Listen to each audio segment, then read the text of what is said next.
Foreplay, presented by Barstool Sports. We are back.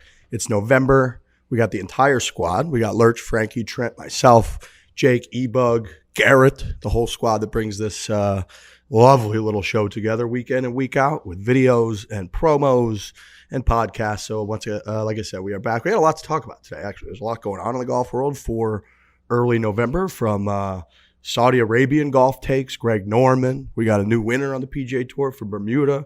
We got a lot going on in our own lives. Kind of we're creeping up on Christmas. I saw people already arguing this morning on when you could get geared up for Christmas music. So those takes are going on. As a podcast that said we're going to take Christmas very seriously this year. Yeah, felt like we might need to start kind of debating and thinking about our strategy with that going forward. But Trent, I feel like Trent had a big Halloween. I feel like luggage guy, you get costumed up by people a lot. I feel like you were probably our top dog in that regard. So congratulations. Thank you. It's a very simple costume to put together. Most people probably have the items in their home. It's a black sweatshirt, crew neck, khakis, and then just a piece of luggage. So if you have those things, and I think a lot of people do, it's a last second costume if you didn't think of anything else. So shout out to everybody who did it. That was it was very cool. It's very funny to see them. One of them, they even put together they basically played out a scene from The Bachelor where that one I like. The guy didn't give the rose to the girl, and then a guy dressed like me came in and took the luggage away. Very cool. What an honor. Shout out to everybody who did that. And it's one guy just looked like me. Yeah. That one was very bizarre. He tweeted it at me, and I had to look at it for like 4 minutes, being like, I think this is just a picture of me that he found somewhere and tweeted at me. It's like the LeBron picture. You see that one from last night? I did, yeah. That have we talked? Like, I don't know if we can even do this podcast unless we talk about that. It looks just like LeBron. America needs to be. That has to be on all the news stations. It's a variant of him. I mean, I've seen Loki. I know what's going on. Right. If you haven't seen it, it's a LeBron playing last night in the Lurch is looking it up right now. Lurch, you got to look up this picture of LeBron watching LeBron play basketball. You're not going to believe your eyes. Or it's like on Twitter. Just type in LeBron. Right. It's all over. It's all over. It's a guy that looks just like him watching the Laker game last night. It's fucking horrifying. Which he's a hard doppelganger. Like you don't. He is. This guy was 6'8", fucking 2. Like he was just as big. Whoa! Yeah. Whoa! Yeah, like Riggs was about to say, I'm easy. If you're chubby and you have glasses and a goatee and a bad hairline, you look like me. You can't. Not everybody looks like LeBron. I feel like you and Feidelberg are all over the place. Yes. LeBron, you don't get very often. That, what I just saw was like LeBron. I mean, shoulder width, everything was just like, that's an alien in like who's also LeBron just watching the game. I can't believe it. It's insane, dude. It's just him. It's just him. Are enough people talking about that? A lot. No, I don't think enough people are talking about it. They're not. That's worth the view, because if you're out there and you were like me and Frankie was talking about this and Trent and you had no idea what they were talking about, give that a quick Google and it will blow your mind. Like you're waiting for it, and then bang, it's right in your face on this short little video. Height, and he's got the shoulders, he's got the muscles, the face, the facial hair, everything is. Even like the body language, he kind of like looked down a little bit. There's like this short little video. It's like, that's just LeBron. I guess that's just the same guy. Has LeBron James addressed this? Because he needs to. Did he? What did he say? He tweeted about it? Oh, he tweeted. Okay. That makes it more suspect. Right. I would like to know what he said. Are we looking that up? I'm going to look it up. Okay. How was your guys' Halloween? I know Trent had a good one with all the lookalikes and the doppelgangers. Yeah. What do you guys, at our age, what do you guys do for Halloween? Real quick, LeBron says, Ayo! True definition of two places at the same damn time. Somebody tell Pat C if he wants to be me for Halloween, just ask me. LOL. Is Pat C the guy? I don't know. Okay. If it's not, can't stop looking at this picture. This guy looks more like LeBron than LeBron. That's how I felt about the guy who looked like me. Some people said that. They were like, "This, you dressed up as this guy for Halloween because right. That's just you." Holy fuck. Yeah. What did you guys do for Halloween at these days? I had nothing. I didn't do anything. I was traveling. I will say traveling all day. There were some people that get into it even to fly, which I respect. You know, somebody gets on, they got like a little foxtail just trying to get on the fucking plane in front of you, and you're kind of like, all right, like, I dig that. But I had a 5-day trip out to Bandon. Shout out to Matt Janella, the Uncle Tony Invitational. A little bit of tweeting and social here and there, but for the most part, just kind of like there to enjoy it. 28 guys. Unbelievable trip to be invited on. Reminds me a lot of the Dad Bod Classic, just like a little different format, different venue, different group of people. In terms of somebody who just does everything, puts all this incredible work in to make the trip perfect for everyone else. You just show up and you're like, wait a minute, somebody like did all this work and prepared all this stuff, and I just get to walk from stop to stop and have the best time ever. So coming down from that yesterday, being Halloween, you got to take 2 flights, a flight out of North Bend, a flight from San Francisco to Phoenix. There was no spookiness going on for me. There was no festivities going on with me. If it was a different day, I'd be happy to get into it. But yesterday was just a recover, survive in advance kind of day and get to this morning. And I've made it. So it was a success for me. Yeah, my day wasn't a whole lot. It wasn't very interesting either. I just basically snacked on candy from about 9 a.m. to about 5:30. That was basically the meal for the day. It's an insane amount of candy for you. Right, probably. he said snacked when it was probably, and I'm in the same boat where you just crushed His a bunch floor of is candy. just like just tinfoil of all the fucking wrappers. Kicking Reese's wrappers around this morning like they're beer cans. So I was almost thinking that those fun-size Hershey bars were better frozen. No, like right around room temp when they kind of like you break one off and it just melts in your mouth. That's actually so I could almost go through each candy bar and say the temperature that it should be at for properly served. And then I had a 9 p.m. flight to Phoenix last night. So like, you know, it's kind of topped off. You're just waiting for the flight kind of all day. So I was just watching football, just relaxing, hung out with my brother and his kids and got them dressed up in costumes. They were all excited. But no, I was just pretty much snacking all day long. I did a haunted walk. It was horrifying. How'd it go? That's good. I like when those things play. Sometimes it's like, but when they're good, sometimes they're fantastic. I went back to my new favorite place on earth. Is called Woodloch Pines in fucking Pennsylvania. I went back to Woodloch. I mean, this is just my second home now. The gracious people at Woodloch. I mean, I walked into the room. They had champagne. They said, celebrate, make this your home for the weekend. And it was spooky. It was they had the whole town just spooked up a little bit. Everyone's wearing costumes. They just do it right over there. The workers almost now, was take this it. a post-proposal, like just like weekend getaway, or what was this? Yeah, it was like we knew that I knew something was gonna happen the weekend before, so I wanted to book something where we could go away.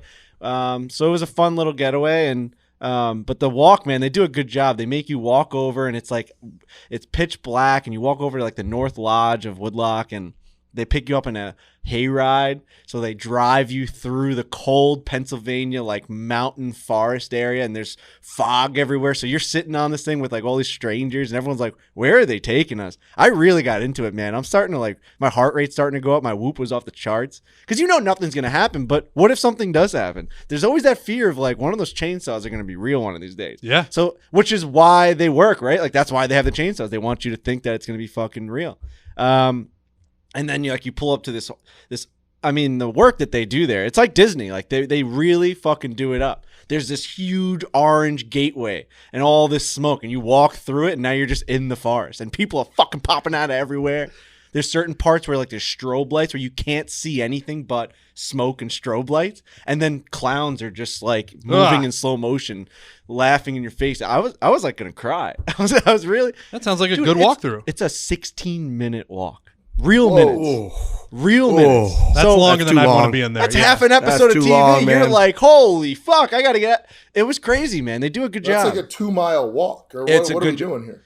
I'm assuming you're not walking at like this. Like we were walking a little slow, right? But like it's 16 minutes front to back. So it was. They do a good job. But yeah, it's a fun place. They have horse racing. You ever do horse racing at one of these family places? No. So basically, what do you mean you do? You right, you're the jockey? Too. No, you can do this at home too, right? So you have like a board, and they do this on a huge auditorium stage. Basically, you have 6 horses, and you can bet on your horse, 1, 2, 3, 4, 5, or 6, and then they'll give odds out after everyone bets, just random odds. So horse 1 is 5-1, horse 2 is 9-1, but this is after everyone's already placed their bets. And then they'll roll. They're just plastic little horses. Huge horses, yeah, like plastic horses, and then they'll roll dice. So if the 6 rolls, the 6 moves up 1 spot, and the first horse to the finish line wins the fucking race. You can do this at home. You can make your own board. You can put little horsies down on the 6 spots, but they do it big, right? So everyone's going crazy for horse number 2, and he's doing all these things. And there's different ways to play. Maybe you do 2 dice, and the white dice is horse 6, and the red dice is how many spots he moves up. So sometimes you'll get a 6 for 6. You're like, let's go! You're screaming. You're betting $100 on these things. It's nuts. The final race, guys, at Woodloch, this is what they do. They offer up each horse for auction. You guys would love this shit. Everyone would get so into it. So your table. Hold on. Just so I'm understanding this correctly. Yeah. We're talking about auctioning off plastic face. Yes. Horses? So for the last race, you have 6 horses up on the stage. They say horse number 1's up for auction, $100. Let me see 200. Everyone's going crazy. 300, 400. It got up to $675 for each horse. $700, $800. So then all the people that auctioned on those 6 horses are now in a pot for whoever wins that race. They get all of it. It was like $4,000. So this one guy, horse number 1, you could tell he was a Woodloch veteran. He got in early. The first horse went for $300, and he's like, I just got in for so low because no one knew what was going to happen next. Like, oh shit, $300 is a lot of money. We're betting $5 right here. All of a sudden, the next horse goes for $700, and this guy's like, wow, I'm watching, and he's like, wow, my value's nuts. The next horse goes for $800. He's sitting there like, holy fuck. Guys, horse number 1 won. I have this video of him going, he was crying. The guy was crying. He's grabbing his family. They're going crazy. I mean, they won $4,000 at fucking Woodloch. By the way, that's you in the future. Oh my God, dude. Woodloch veteran, you've been there 55 times. If you don't think I got it for $300. If you don't think I'm going there and I'm auctioning on horse number 1 because I know that the other ones are going to go for more. It's like a real horse auction. It was fucking awesome, man. I like how much you like this place.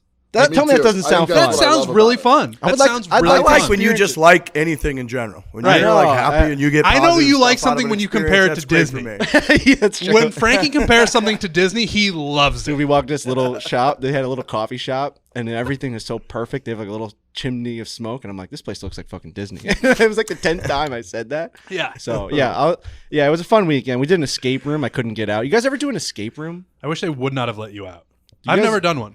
No. Fucking nightmare, man. You have to do all this like higher thinking, and you look at like a pinwheel, and it was like 1, 5, 7, 8, and we keep trying that combination to unlock a lock, but really you should have been looking at all the numbers that weren't there. 2, 3, 4, 6. That was it. You know what I mean? There's things that you don't think.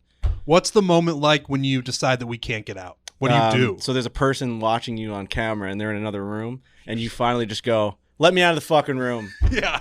All right? Get me out of here. I'm done. You've now watched me for an hour be an idiot, right? Like, you've watched how dumb my brain is that I can't think of anything. They can't even get past the first thing. Dude, there's so many higher thinking. And that guy knows all the answers, or girl just knows all the answers. Dude, and like, here comes Frankie just, hey, buddy, you tried that same code 7 times. It doesn't work. At one point, there was like these dice on the wall, and I was trying, and she saw me in the corner, and I'm trying all these digits, and I go, I can't do it. Can we get another hint? You get 3 hints. And she goes, try all the dice. And like, I just wasn't looking at all of them. You just immediately burned all your hints. Yeah.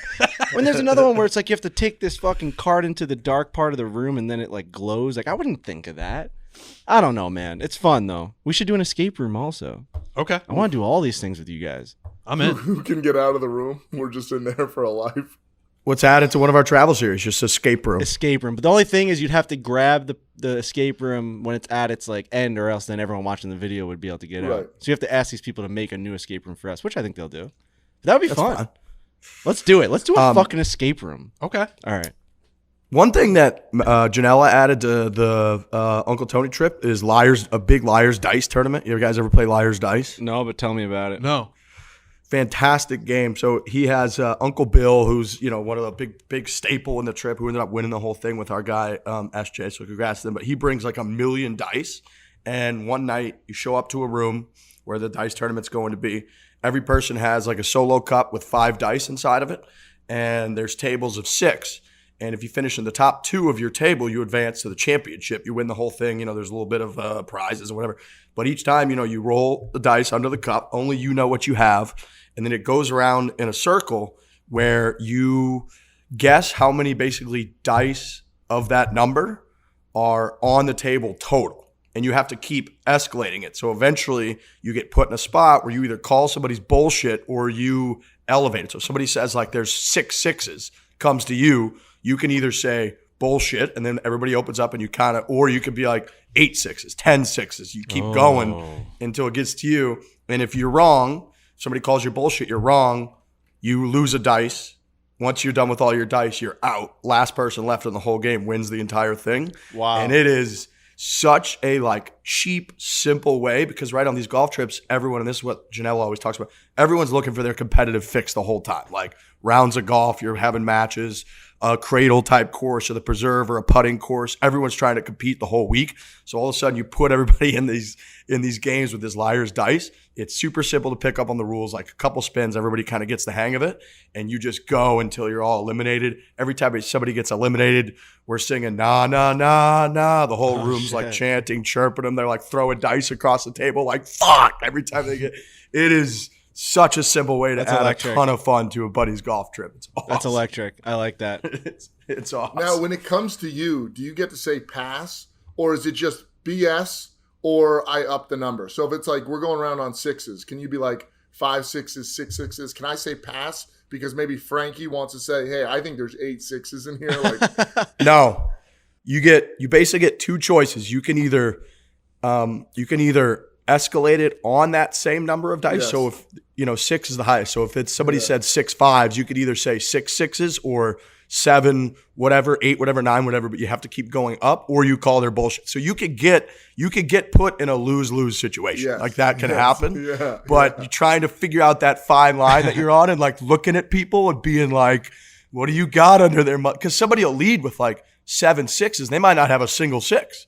Or they might have 4 of them. Like you just don't know. Because you know your dice. Like when you roll them, you take a look at yours like a poker table kind of thing. And you can look at yours the whole time, right? So you just kind of keep, and then everybody's doing the poker move where they're like, do I really have this many dice as I think I got? It's fucking, it is fun. And I'd get backed into a corner. I'd be in that lose-lose situation. And I'd just fucking toss my dice across the room and I'd storm out.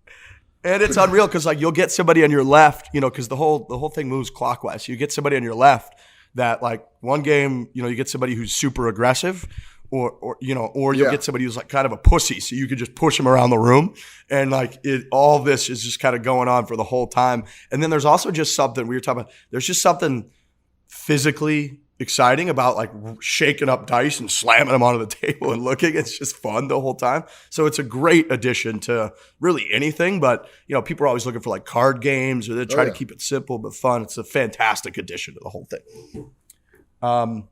Owens, we should talk about Owens. Speaking of fantastic addition to really anything, we got all these puppies right here in front of us. All right, Owens mixer, simple concept. You pour it in with some liquor and you have an awesome cocktail. That's it. That's all you got to do. Transfusion. There were plenty of those flowing this last week. I saw people Transfusion Thursday are hitting us up. Really good cocktails. They got margarita mix. They got this grapefruit and lime right here, which I like, which looks appealing because it is appealing. It's very good. Get yourself a Paloma, owensmixers.com. You can go to their website, store locator feature, which is great. Go figure it out. CVS, Kroger, whatever stores near you, go pick them up. Go Puff, same day, Amazon, next day shipping. But Owens Mixers, they're a huge supporter of us, so we can support them again by going, grabbing some Owens Mixers. And then anytime you got somebody over, maybe you're having a little holiday party coming up, people are going to spend a lot more time indoors, colder weather, less sunlight, have people over. You want to whip up a nice cocktail at night. This is a great way to do it, Owens Mixers. Yeah, I brought some up with me to Woodloch in our room. There's no better feeling than making a cocktail when like usually you're on these trips and you pack a bunch of like seltzers or beers or whatever. Like this is you have cups, you have ice, you can make a mixed drink on the road, like in a cabin. You're now a mixologist. You're like at a bar. You're pouring vodka, you're pouring in mixers. It really does elevate your night. Like everyone I was passing it to is like, what is this? Like I thought we were drinking these like shitty drinks. You know what I mean? You stash them in like a box or you throw some ice. No, this is a drink. This is a real drink. Dude, and everybody's sick of drinking shitty drinks. Like you just have a drink, you just kind of panic, default order. You're not that excited about it. It's kind of going to like taste like shit, but you're acting like it's pretty good because you just want to be positive and part of the vibe. No, why don't you make an actually delicious cocktail? That's what these motherfuckers figured out over at Owens. It's what they work hard at. So again, go check them out. Go add them to your little experience, your party, your hangout, whatever the hell it might be. The show's coming out on November 2nd. That's my mom's birthday. So happy birthday to my mother who listens to every show. Happy birthday. Wow.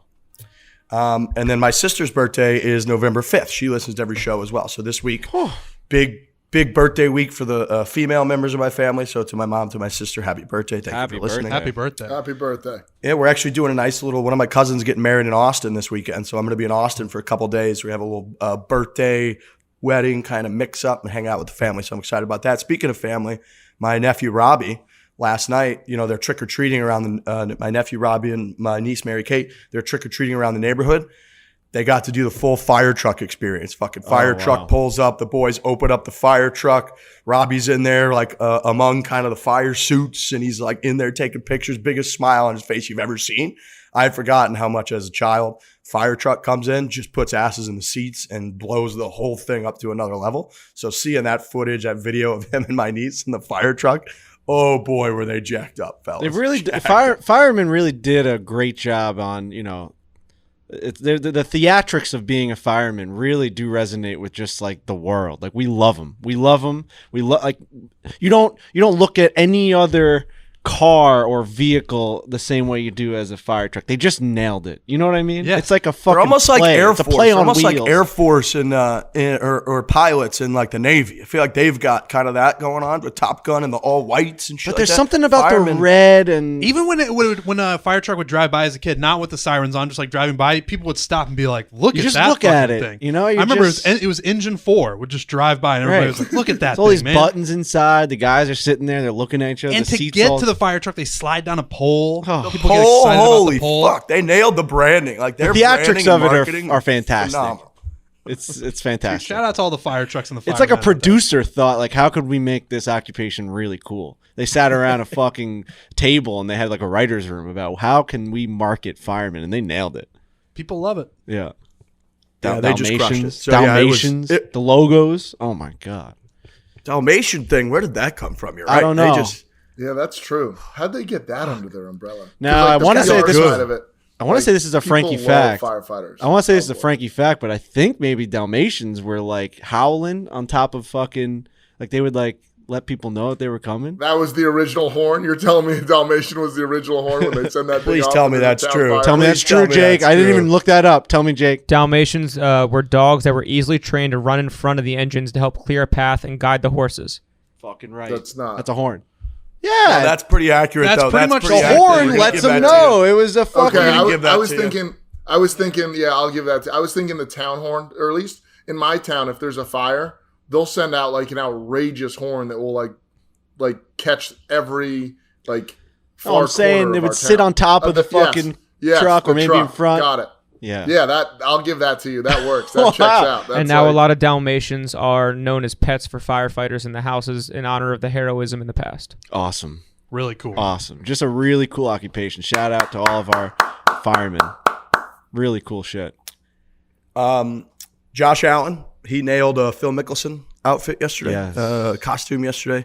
All of his demeanors when he walked in were great. I would say I got tagged in this a million times. Everybody said that he thought he just was dressing like me in golf gear all day. Everybody was saying that to me, but he nailed it. His little like mannerisms, his like, he did kind of the slow, Phil does the really slow hat tip with like the visor and the thumbs up and all that. Like nobody does that like Phil. So I thought he nailed that. Quick Josh Allen story. I don't know if I've ever told this one, but when we were at Monarch Beach for the Barstool Classic this past year, we were out there. One of my buddies was with me for a few days. We were doing like a little trip combined with going to Cali and being there for the two Barstool Classics we had. So we like played Torrey Pines. Then we did the Classic at Monarch Beach. And we're wrapping up, afternoon, 2, 3 o'clock. We do the putting contest. We're on the putting green. And my buddy Chad, who's one of my best friends who came all the way out there from, New York. Like he's from upstate New York. Buffalo Bills are his favorite thing in the history of the planet. It's all he cares about is Buffalo Bills, Bills Mafia, all that. Well, fucking... We're standing on the putting green. All of a sudden, rolls up to the first tee. It's just Josh Allen and like 3 or 4 of his boys roll up to the first tee. And my dude Chad's like, "What the what's going on here? Is this a joke? Is it like somebody? Is he dressed up like? Is that somebody dressed up like him? Like this can't be real." Go down there. His boys got like a C3. He's got like a camera, and they're filming him like playing and YouTube stuff and some of his own branding. We go down there, and he like gave my buddy Chad a couple Bills gifts. He had like logo balls. He had like a Bills towel, I think he gave him, and was just the nicest dude of all time. I don't know if I've ever told that before, but he like my buddy Chad is like, of all the people on planet Earth, if you could tell me one starstruck human being to see, he's just like Josh Allen rolled up to the tee when we were at Monarch Beach, and he was a super nice guy.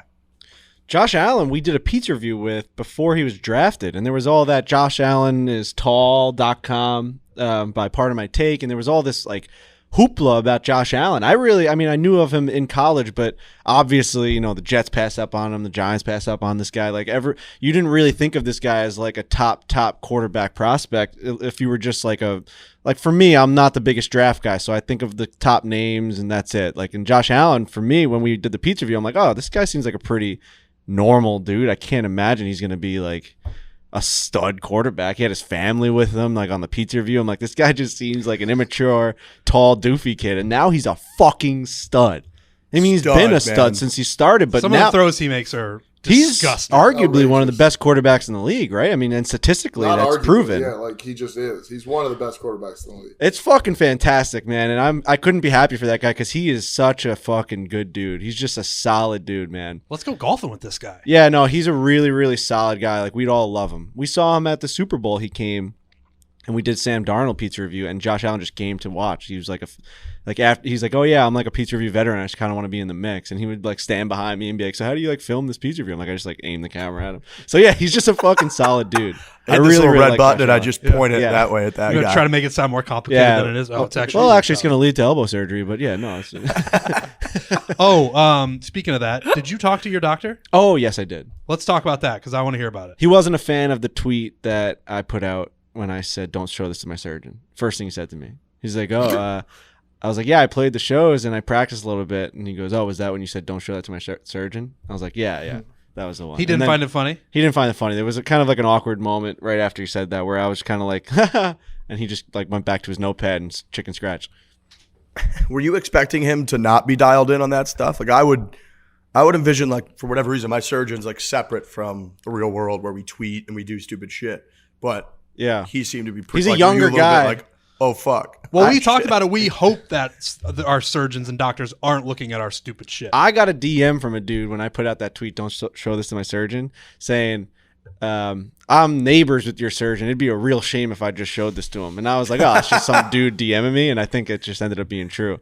So it turns out that we got to wait and see how this thing heals. It's definitely getting better in my extension and all that stuff. He felt around without doing any MRI or anything like that. And it definitely didn't go back to where he took it out of. He's like, that's impossible. He's like, it didn't go back into the spot we took it out. He goes, whatever else you're feeling, I'm like, it's definitely popping. It's popping. He goes, well, it could be a ligament or something. Let's wait and see a couple months that go by. If you still have tinglingness. Sure. Is that the word? Tinglingness? If can't be right. Tinglingness. If you're still feeling if you're still feeling tingles. If it's still tingling. Can something possess tinglingness? If it's still tingling in a couple months and you still have numbness, well then attack it with some MRI, see where the hell the nerve is. So, maybe I was freaking out a little bit. Because I think if you go back and you listen to the podcast, you were convinced 100% self-diagnosed that the nerve went back to the old spot. You were like, it happened. I know it did. I felt it. It popped. I'm going to need surgery again. And I think a couple people around you were saying, I feel like that's not possible. Yeah. You're overreacting. Let's wait until you talk to a doctor. And it sounds like it's not as bad as you had thought it was. Also was one of those situations when you go to a doctor and everything that you've been feeling doesn't happen when you're at the doctor. Have you guys ever felt that? Absolutely. Right? I'm telling you, doc, my fucking throat hurts. And he looks and he's like, it's perfect. It's like, well, yeah, right now it doesn't hurt because I just drank water. But last night I couldn't even sleep. Yeah. This happened with me with the elbow where I was like, it's popping. I'm like, I can feel the nerve. And he's touching around. He goes, do you feel anything there? I'm like, no.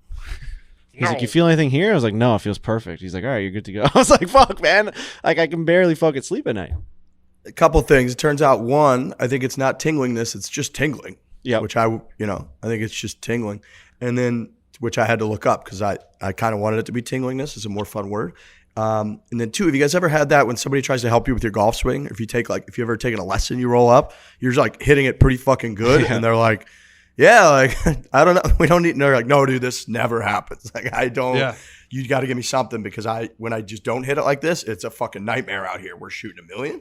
I feel like that's the same feeling when you go to the doctor and you're just like, yeah, all that shit that I came to you for, I'm not really experiencing it right now, but trust me, I do. You're describing every single time someone watches me chip, someone that actually wants to practice chipping with me. They're like, how do you not do this on the course? I'm like, you just don't get it. Kisner said that. He's like, you're fine. This is perfect. And I was like, it's not perfect, dude. I'm telling you. It also leads me to believe that it's more mental than anything else. Oh, yeah, I was listening to a Joe Rogan episode. I think I got to start stimulating my brain with those Neuro-stimulators. Oh, boy. If they can attack you on certain levels. There was this thing. There's this podcast called Joe Rogan is always a funny There's start. this podcast called 9 Volts to Nirvana or something like that. Okay. Right? It's like a radio podcast. And basically they had this lady hooked up to this simulation, something that fucking the leader in the thought space, Lurch, would do, right? It's basically like a sniper simulation VR shit. I don't know if I'm trusting this out of the gate, but basically there's a VR thing where it would be like, all right, snipe the bad guys, and they have hostages, right? So you have to kind of see who the bad guy is, try and hit them on their head. So she did it, and she was whatever the number was, 4 out of 10 efficiency. Then they stimulated her brain with all these neuro fucking stimuli shit. Yeah. And she was 10 out of 10, and she did it in 5 minutes. And she thought that she did it for 5 minutes. She actually was doing it for 20. So she was so clued in that everything was just going fast.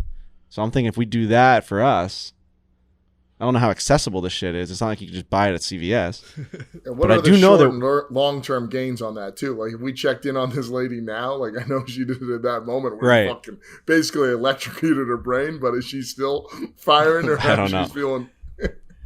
I don't know. I feel like that's in movies when they put the people and they bug their eyes and they make them watch. Limitless, right? Isn't pretty much. Yeah. You just access parts of your brain that you normally can't. Yeah. Is what it sounds like. Sounds very expensive. But yeah, we should play golf with Josh Allen. Yeah, for sure. Seems like a great do you feel overwhelmed when it comes to handling personal finances? Yes, you aren't the only one. Credit Karma is here to help you make those big calls with more confidence.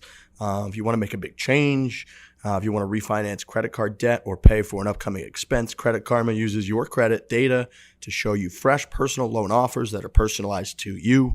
Look, we're idiots on this show. That's well documented. We talked about that. Personal finance, credit, it's very clear we don't know how to handle any of that, never, ever, under any circumstances. Credit Karma makes it very, very simple. On Credit Karma, you can check out multiple loan offers side by side with easy-to-compare estimated terms to make sure you get the best deal. Once you have a loan, Credit Karma can help you track your progress as you pay off your debt, even let you know if you can refinance and save money. That's huge for you. Credit Karma, apply with more confidence today. If you are ready to apply, head to creditkarma.com/loan offers to see personalized offers with your approval odds right now. Again, that is creditkarma.com/loan offers. You're going to find the loan for you. That's creditkarma.com/loan offers. It's completely free, easy to sign up for Credit Karma account with no effect on your credit score. That's important. No effect on your credit score, making it simple to search for the right personal loan for you. So do yourself a favor, creditkarma.com/loan offers. All right, Bermuda, real quick. Bermuda tournament was chaos. There were some clips of wind out here just wreaking havoc on the PGA Tour players. Lucas Herbert ends up coming out on top, wins by 1. Patrick Reed was in the mix. Nice to see him back just because it's chaos with him. You never know. He could fire up the whole internet. It gets used golf facts usually, activates her account a little bit more when he's in the mix. So that was nice to see. But he goes out there, gets the W. Always nice to see somebody get a Masters invite, gets inside the top 50 in the world golf rankings, which gets him onto all kinds of tournaments. So very nice to see for him. I don't know if anybody has much else on Herbert, but nice. Well, I saw Matty Fitz, a clip of him say that it was the most win he's ever played in his entire life. So that's just a little indication of how windy it was. And we've seen Matty Fitz running down the fairway at the Open Championship. Remember that clip of Matty where he just had to get off the course? It was raining, windy sideways. I think that was the Open Championship. I think 18th. Yeah, he just ran. Was like, I'm out of here, dude. And so for him to be like, this was way worse than that. Bermuda, man, you get a lot of wind out there, and it's hard to play golf in the wind. Herbert's caddy jumped into his arms and wrapped his legs around him, which was a pretty funny celebration. He also looks like David Letterman. It reminded me of when Trent made that putt. You jumped into T Daddy's arms. It was like the same kind of jump wrap. The first thing I thought of was actually the two of you. But the funny thing about this one was that Herbert wasn't ready for that. Sometimes, or most of the time, Trent's ready for my embrace. He's ready. He's in an athletic stance. But Herbert kind of stood there, and this guy jumped up on him like a pole. He just really was rapping. If you watch the video, he jumps and then his leg doesn't really catch, and then he actually lifts his leg up again to really try and get a hold of his ass. It was funny. You say he looks like David Letterman? You know, like the new David Letterman where he's looks Bearded like fucking David Santa Letterman? Claus. Yeah. Oh, here it is. Yeah. I'm gonna watch it right now. Yeah, he's got that huge beard. Yeah, skip to like the end because you're gonna see him high five a bunch of losers. Oh yeah, yeah. Losers meaning they lost a tournament. Yeah. Oh yeah, he did. There's no reason to bring his legs up like, right there, in the that second way. one. No, yeah, he they does. lost. He He does meant- look like David Letterman. He meant losers by like definition. They lost. Correct. They had Yeah. just lost, freshly lost. On 18, there are losers and winners, and he was a winner, and they were losers. Yeah, that's just again that's factual. There's no subjectivity put into that. That's just. Those Can you are the losers consider who someone win. in golf? Are you actually a loser if you're still gaining money? Like second place gets a prize. Are you a loser? Right, like the losers would be the people who don't make the cut. Like in baseball, there's a winner and a loser. One team wins and one team I loses. think you can define it in a couple different levels. Like second place is a loser, but they won in some categories. Like I would say that if you miss the cut, you're still on the PGA, tour, so you're winning in that sense. But yeah, it's No, I tricky. think- Yeah. I would I say think there's everybody different who definitions doesn't- of losing. Everybody who doesn't win is a loser. I think you could definitely justify that argument, but I think if you really ask me on a But second personal place level, won more than third place. yeah, like I would say almost like everybody who finishes top 20 to me is like not a loser. That's like that guy's a winner. Like I know they lost to 19 people, 18 people, however many, but like on a larger sense, that guy won that week, I would say. Right. I guess it depends what the goal is. If the goal is to go win money, like they're all, a lot of those guys are winners. But if the goal is to win the tournament, then all of them are losers. But So, only one guy gets a win in his column. Yeah. Right, On his true. Wikipedia page, it says Herbert won the Bermuda. Right. Black and white, one winner. If you want to start bleeding around the rules a little bit, bending shit, you can find there's a lot of winners on PGA Tour. Yeah, that's fair. Which I feel like you like to do in that brain there. think Well, I you do, really- but it also goes back to my argument about like how golf is just stupid sometimes. Where there's guys that are finishing second, third, and fourth, and fifth, and they think they're winners. They're walking, they're popping champagne, they're making $800,000, $1 million, finishing second, third. They're like, that was a great week. It's like, no, actually, in any other sport, if you finish in second and some guy ripped your throat out on the 18th fucking green, you're a loser. If But- I were on the PGA Tour and I finished second, I would consider myself a winner. correct, and that's why Oh, golf yeah. sometimes just really infuriates me.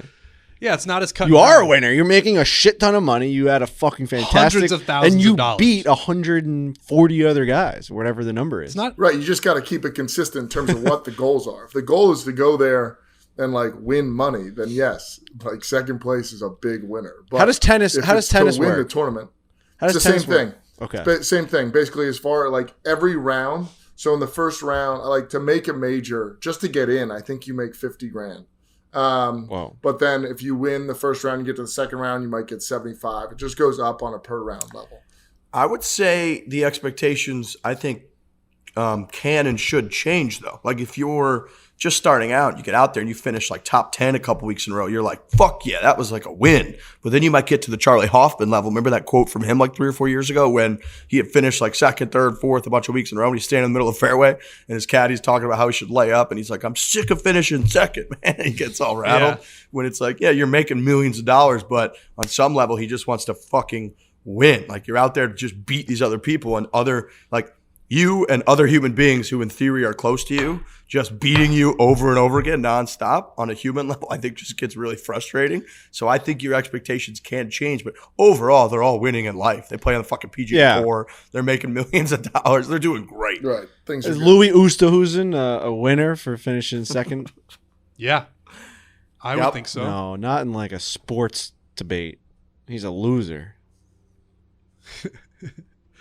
Yeah, I know what you mean, but he has been paid handsomely for being I know, a loser. but they all, the Miami Marlins are fucking paid handsomely. It's a tricky path to go down. Yeah. You start calling Louis Oosthuizen a loser. I mean, yeah, I guess like Perennial, right. so Tough. much money though.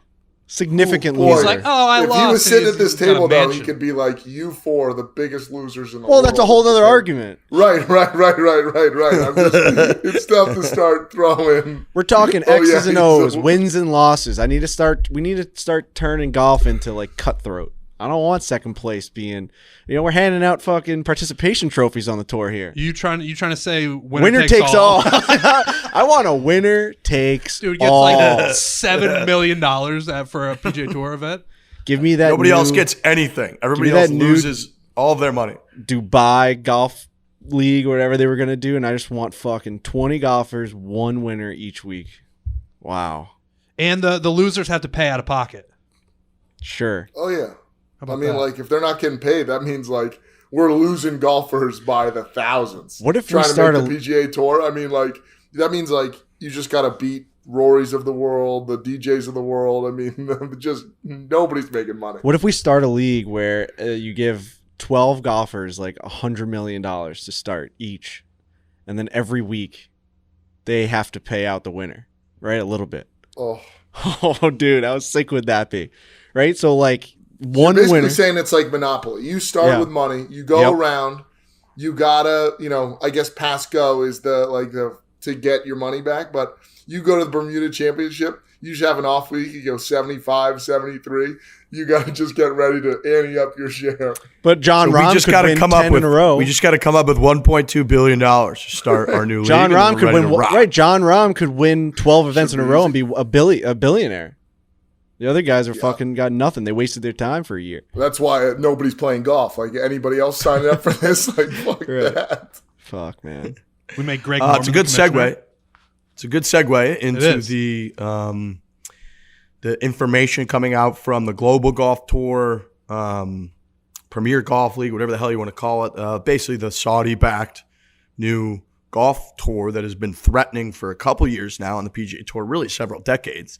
A lot of interesting factors going on. Last week, there was like a secret meeting, kind of like PR meeting, where this league invited only certain media members that they like to announce that Greg Norman is will be the commissioner. He signed on or signed up as the CEO of LIV or Live Golf Investment, which is just this new fucking league. So they've tried really ambitious stuff. Originally, they got shut down. Now it sounds like they're partnering with the Asian Tour. They're starting with a couple $100 million investment. It's maybe going to be like 10 events. There's whispers of there being like a team aspect to it, which is one part that I actually like. You can't possibly talk about it without mentioning the fact that it's Saudi Arabian backed, and Saudi Arabia has done some things that are not particularly popular, especially over here in the United States of America, with journalists and the way that they handle women and all those kinds of things. So if you're going to then come in and try to dominate our sport, take top 10, 20, 30 players in our sport, we have to talk about that. And, the optics of that, the ethics and the morality behind all of that. But Greg Norman, I actually think, I know we got invited to this, but it was like a weird back and forth with someone who I know on Greg Norman's team who got us here, where it was like, there's a big thing going on in New York. And I was like, I'm never in New York, so like I'm not going to really entertain this because we're flying all over for the Barstool Classic and different things. But long story short, it's like Golf Channel, Digest, these other networks that wrote about it were like, we were not invited to it. So right away, they're already kind of like selecting the media who are going to cover the announcement, which is preposterous. But yeah, they're kind of trying to do their own league as they have been for a long time. There's whispers that like from Phil to Graham McDowell, maybe other players are committed, but nobody knows who's really committed. And Graham McDowell was asked about it a couple times because he won the Saudi tournament a couple years ago, and he said, that he hasn't like committed. He's not going to say that he's committed. So the whole thing's fucking weird and shady in the golf world, which I like a little bit. Like it's just something to talk about. It's interesting, and there's all kinds of crazy fucking backstories. But yeah, this thing continues to be kind of real, which is always fascinating. Yeah, it feels like a lot of secret meetings, and I just like it feels far above my pay grade to fully understand what's happening. I will say I was surprised that Greg Norman decided to become the commissioner. Like I don't know, right? I'm sure How did that relationship take shape? Like no that idea. Is crazy to me. No idea. I believe it goes back. Like I think Greg Norman, like 30 years ago, was a big proponent of starting his own league. Like I think there were in the 90s, he was kind of leading some like public talks and public discourse about their forming a new league. So I think he's always sort of had a little bit of an issue with the PGA Tour and the structure and the players and where they fit in and how they get the money. I don't know all of that history. Clearly, like we're not a big research podcast, but I know that he has been, this isn't the first time that he's been involved in like talks of a separate league, a competing league. But him being the face, like Greg Norman has a ton of money. He's a megastar, you know, on this planet. He's done really well. So what is the like intrigue for him? Maybe they're going to pay him an outrageous amount of money. Does he need doesn't he have like hundreds of millions of dollars? So why the fuck does he need to go over there and potentially muddy his reputation globally with like the Saudi back stuff? The whole thing is fucking wild. And it's interesting because people are trying to break it down and talk about it, but nobody really knows because nobody will really fucking say anything. And I think that the actual league doesn't really know because they don't know what they can actually get away with because the PGA Tour has basically said we're going to like ban players that go play in this thing to the point where they now have to get like, I believe, written or official approval from the PGA Tour to even play in that European Saudi event that a bunch of them have played in, DJ and all of them have played in for years. So this little back and forth is going to be very fascinating to watch unfold. And Graham McDowell said, basically, you know, competition is typically good for everyone. I feel that typically the PGA Tour product has never been as strong as it is right now. Continues to get stronger. I certainly don't have any contracts from the new circuit right now. I'm certainly very happy where I am right now on the PGA Tour. Him saying competition is always a good thing, and then also saying I'm really happy with where I am in the PGA Tour, like that's someone that's like, there could be something a little better out there like that. That's how that came off. Also, the PGA Tour has never been better because of the talent. It has nothing to do with what the tour is actually doing. It's not like the events are super creative and the way that they're structuring things. It's just the players are awesome. So if you move the players to another entity in another league, that other league is just as awesome. It's like has nothing to do with what's going on. Like the grandstands aren't cool or anything at the PGA Tour. You know what I mean? Like they're not doing anything. It's just John Rahm's awesome. They did the PIP. That's like the PIP thing we've been making fun of for the past year and a half. And which was probably motivated by the moves. And they won't even announce the winner. They won't even announce the winner. I knew. Yeah, that's a weird move. Keeping that behind closed doors is a weird move. I don't understand that at all. What else are they keeping behind closed doors? I knew I was out of my depth when I saw this quote from Greg Norman. He said, "This is only the beginning. Live Golf Investments has secured a major capital commitment that will be used to create additive new opportunities across worldwide professional golf." That's saying a lot of nothing. And I don't know what it means. He doesn't know really what it means either. It sounds like he's just saying that like this is a big opportunity for a lot of people in a lot of different ways, but that's not saying anything concrete. That's just saying that like we got a lot of money to do a lot of cool stuff. Yeah, I mean, I think the money aspect from like that side of the world is crazy. They like, there's a lot to go around. Where's it coming out of too? Like the, what fund is it? Do we know what fund it is? Isn't it like just the public investment fund over there? Whose major shareholder is the public investment fund, an investment arm of Saudi Arabia's government. Right, it's just coming like from giant, rich oil Saudi dudes. Just right, like crazy amount of money. Yeah, they had to. So they had to cut Greg Norman a huge check.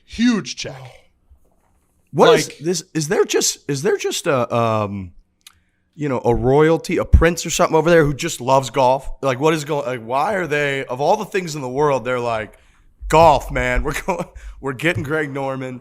We're going after these guys. We're gonna throw $200 million at just golf. Like, I wonder. Yeah, man. We gotta throw our fucking tinfoil hats on for this one. Something else is going on over there. This is like a movie scene. Well, we've seen Ocean's Norman or something. Like tripped up in the wrong people. It's big like, time. It just feels weird. Right, because I'm with Riggs. When I think of Greg Norman, I think of a smart businessman who has a lot of money, who doesn't necessarily need a bunch of Saudi Arabian money, but maybe that's not what's going on. Right, because this is Greg Norman was like drinking and hanging out with President Bill Clinton, told like that story on us. That was like 20 years ago now. He's done nothing in everybody's eyes but like make money. He's on private jets all the time. He's opening resorts and like he's fucking Greg Norman. We watched him when he came into our office. Like, that star power of Greg Norman is as legitimate as it gets. What do they have on him that he's like got to do this fucking? He's $100 million or something crazy. That's what they got on him. But when you come forth and you announce that, yes, I am going to be the commissioner of this upstart golf league, there's a large percentage of the population that turns to you and says, "What the fuck are you doing?" Does Greg Norman give a fuck about any of that though? At this point in his life, I don't think he does. Or does he just want a shit ton of money?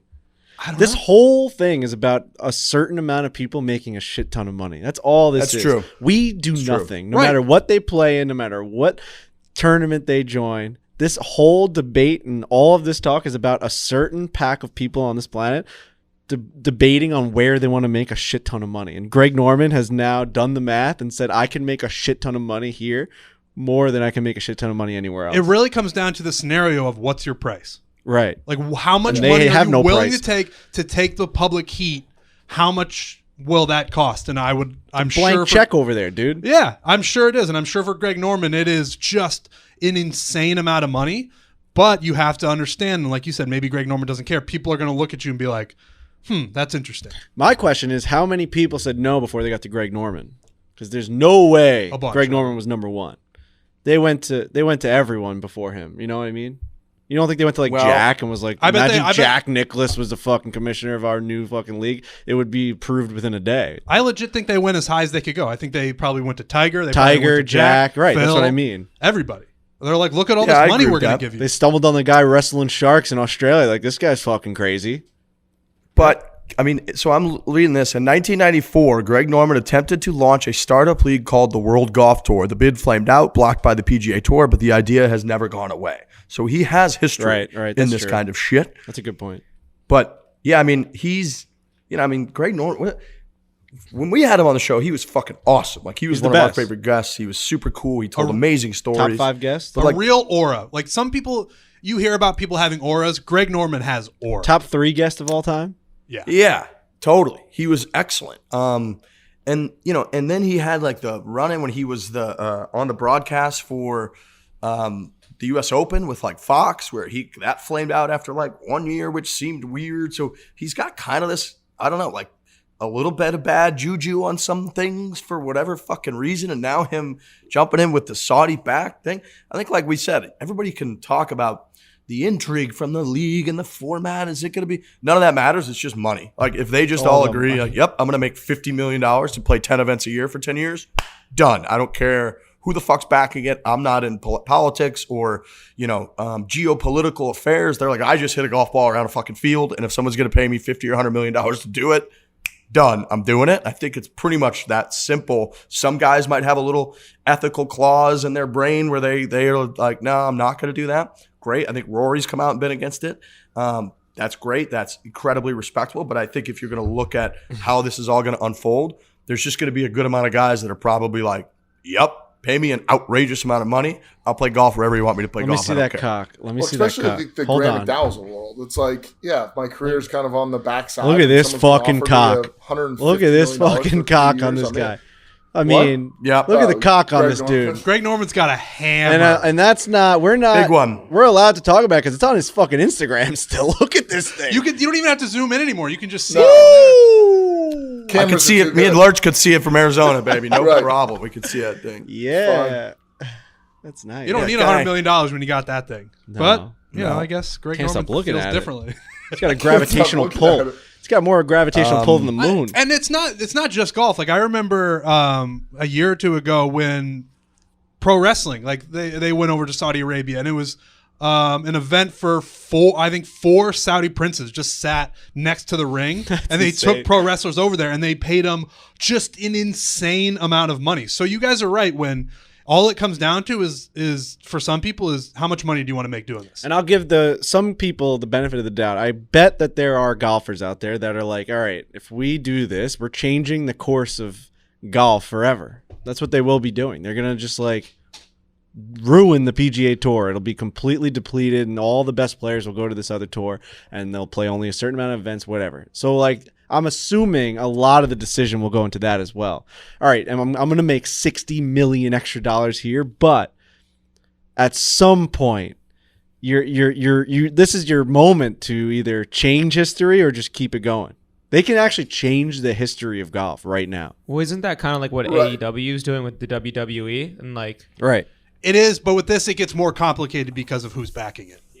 It makes it different. I feel like now, like the entities that can, the friends of the PGA Tour will just partner up buddy, and you try to hold what you can and be like, yeah, if you enter that, like you can't enter these tournaments or potentially these majors or something like that to just try to block. I think golf's people out. over.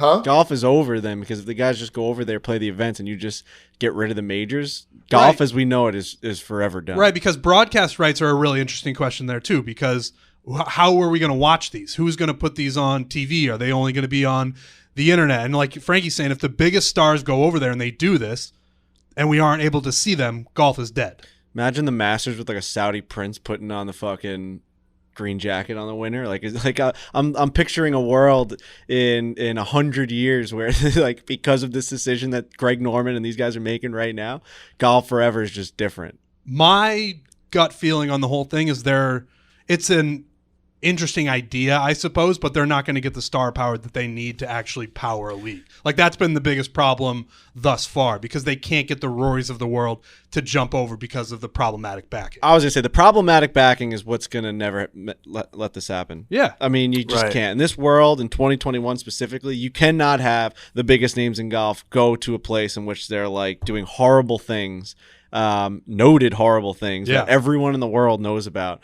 You just can't have that. It's not going to happen. It would be a PR fucking nightmare. These guys would be signing that final check that's the last check they'll ever get. So hopefully it's a huge one, because they're not getting endorsements. They're not coming back to America. Like, it's going to be bad. You're getting dirty money.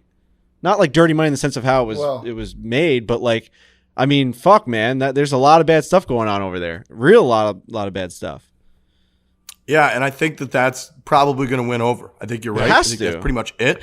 And it's interesting because if this was just backed by like the Australian government, right? They were really trying to make a push to like build Australian golf league. I think we would have a serious conversation on our hands right here of, the back and forth and how legitimate it is. And we'd be a little bit excited because PGA Tour, like all the negative shit that we've talked about, or the things that the tour does that we don't love, and how protective they are, and how they don't like really allow there to be feuds and allow their game to be kind of a little crazier and a little nuttier, like the NBA, where you feed into all that and you build more drama and you get bigger stars, at least bigger personalities because of it. Like all of those things, this would be positioned as competition to that, which would be great for us. Like the broadcast, anytime people bitch about the broadcast, like you have a competitor that's going to force the PGA Tour to do it more how we would like to see them do it.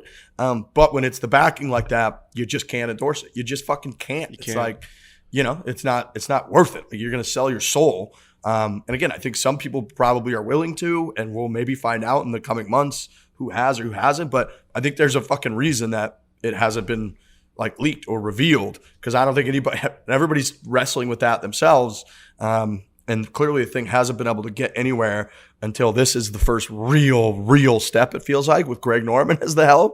And I still don't know that that's enough, that Greg Norman is like their commissioner. I don't know that everyone's like, fuck, Greg's there. Like, I gotta go now. I'm out. They got the shark, baby. They gotta go. Is he getting any backlash today on Twitter or no? I mean, I haven't seen it. The only thing that I saw was our guy Eamon Lynch wrote an article, and the tweet to the article was, Greg Norman's Saudi deal reveals nothing about golf's future, but plenty about him. So that's, I mean, I haven't seen backlash, but I also just haven't seen people talking about it. Yeah. Which might be the backlash that they don't want at all, because there's indifference to the decision. It's like, all right, well, you got Greg Norman. What they would need to make an actual splash, and they know this, is a young, up-and-coming megastar to join. Trent Ryan. And they just haven't gotten that so far. If they got a Rory, if they got a Rahm, if they got, one of those guys to do it, then we're actually talking about something. With this, as much as I love Greg Norman and I want him to come back on the show because he's an amazing guest, this is not it. It is indicative of how reliant golf is on its mega stars. Yep. Yeah, because there's no teams. There's Without no it, teams. you got pretty much There's no nothing. teams, Riggs. You gotta fucking rely on these guys. You can't at least if you have a team, you have unwavered dedication and loyalty to that logo and that brand, no matter what happens. But for this, you are completely dependent on singular guys' success. And that is why it's so fucking hard to get golf to where it needs to be, because you're just relying on a bunch of just guys to do well, like single guys to do well. And they need to continue to do well to make themselves these huge stars. You need single guys to do well in a sport that is impossible. Right. And that's why Isn't it amazing that there always is guys that do it, though? Isn't that fucking nuts? Like, you would think with how fucking hard golf is that no one would like be the leader in the pack. And there is always the same names at the top of the leaderboard Same each names. week. And they don't always win, but they're usually there, which it is very impressive. And that's why when Tiger was Tiger dominant, that's why golf was so big, because it was one guy who was so consistent every single week that you could root for it, and a good amount of the time you were going to be right. What's going on with you on the bottom of that screen there, Lurch? You all right? I just got some crazy back pain that I'm just trying to stretch out. So I apologize. What kind of back pain we talking about? This but is lower back pain? yeah, Oh. low, kind of like Hot? in my butt, a little bit down, like not down my leg, but just like going that direction. Damn. So I'm just, as soon as this is over, I'm going to roll around the floor for about 15 and really stretch it out because it hurts right now. This latest foreplay horrific bodies update is brought to you by our friends at Ember. Ember is the world's first tip. And look, we've been known, it could be any one of us on any given show, where we do a pretty good segment on how pathetic our body is at that moment, what it's gone through, from food to surgeries to just random cramps. We can't walk, stretching, all that stuff. So this segment is brought to you by Ember. You set your preferred drink temperature with the Ember app. So it's a smart mug. Thing's awesome. I have the app. And your Ember mug will keep it in there, ensuring a perfect, delicious sip each time. Ember has a long-lasting, this is incredible technology, by the way. Ember has a long-lasting built-in battery, so you can sip your coffee in any room of the house or on the go without getting cold. You're ready to recharge. Place it in the included charging coaster. It's getting chilly out, right? There's a little crisp in the air. Yeah, oh yeah. We just finished through Halloween, which I love, by the way. The Ember app will even notify you when your preferred drinking temperature is reached, so no more burning your mouth or running to the microwave when it gets cold. Ember is unlike other products on the market that just keep your beverage hot, most of the time too hot. Ember offers precision temperature control, available in 10 ounces, 14 ounces, and in a travel mug. They are the must-have gift this holiday season. It is coming into holiday season, so you start getting gifts for people. Check people off your list. Ember's a great way to do it. Every coffee and tea drinker on your list, you can head over to ember.com/Fore for 10% off for first-time purchasers. Order early for holiday delivery so you're ready to rock. Again, check that gift off the list. This is a smart mug. It's extremely cool. The technology is insane. You're probably sick of making a cup of coffee in the morning, having it get cold before you even have a chance to take a sip, especially with these temperatures. So head over to ember.com/Fore for 10% off first-time purchasers. Order early for holiday delivery. We were thinking about at Bandon, we had a funny conversation last week of like, you know how when some of those shots you hit that are right over by the cliff's edge and you kind of look over and you're like, oh shit, like we're just out here playing golf trying to have a good time. What if you just had what if when you're just standing there right when you get ready to swing and take one of those shots, if you just have like a horrific leg cramp, you're just gone. Yeah. Like you're just fucking gone forever. You just fall off a cliff trying to play golf. How horrifying is that? Big time. But how many times have you ever had a horrific leg cramp that's brought you to your It can knees? happen, though. Your back just acted up out of nowhere. Right, no, it's acting up, but like I still have control on my body. No, Like, I don't think so. I don't think so. I think you'd have gone tumbling off that cliff if that had happened when we were at Bandon. My Could've point happened. is that it's such a – there's no reason to bring in that risk just to like hit a golf shot of – and again, you're right, it's extremely rare, but like it would take a split-second leg cramp or something that kind of, and then you just stumble and you're just fucking gone. Bro, it's we like, signed he just fell off the cliff at like Pacific Dunes. He's gone. We signed a fucking life waiver at Wolf Creek in Vegas. That's right. Oh, They're yeah. like, did. if you just drive off a cliff, you're done. You See you can't later. sue us. Sorry. Yeah, that's how fucking dangerous that place was. So yeah, I mean, I think And I agree with the business decision on their side to like have that waiver because time. there was Gotta have it. like legit cliffs. big time. You fucking gotta have it. You'll just like fucking die. You just fall off a cliff, drive off a cliff, and you're gone. Bandon had some of those views where it made you a little queasy when you looked over because Yes. it was. I had a couple of wedge shots. Like I would like hit it over the green. I think we have one shot. I think it was at actual Bandon or maybe it was Pacific. But like if I took one step back, it was over for me. Like I'm on the backside of a green and everyone was looking at me like, boy, if he just slips or something, see you later, Frankie. It's over. How was the wind when you were there? Because you sent us one video where there was no wind, and we had No wind. 0 days like that when we were out there. Ideal weather conditions the whole time. You guys wouldn't have believed in how just easy it was. Like, Wow. the courses just played fucking easy. Like you wouldn't. We played the same tees as we played last time, and it was like you could just hit the ball so simply. There was no fucking wind. Were a lot of your rounds in the morning or the afternoon? late morning. Because we didn't play. There goes our theory. Yeah, because our theory was that if you played in the morning, you'd be better off. We played all our rounds in the afternoon, and it was gale force.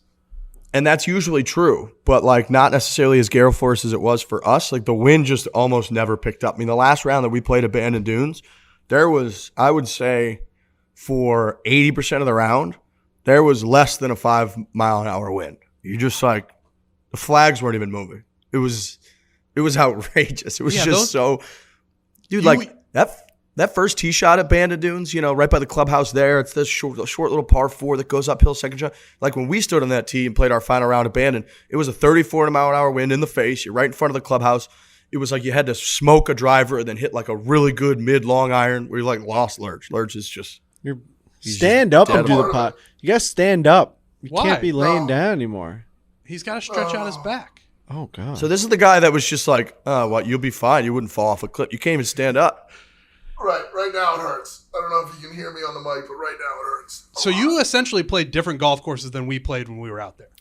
Completely different experience, different golf course. Everything about them was wildly different. Like the first hole, guys were hitting 3-wood like gap wedge into the first hole. And if you fit a little driver down the right side, you could have like 80 yards into the first hole. Like we all made like triple on the first fucking hole, and it was impossible.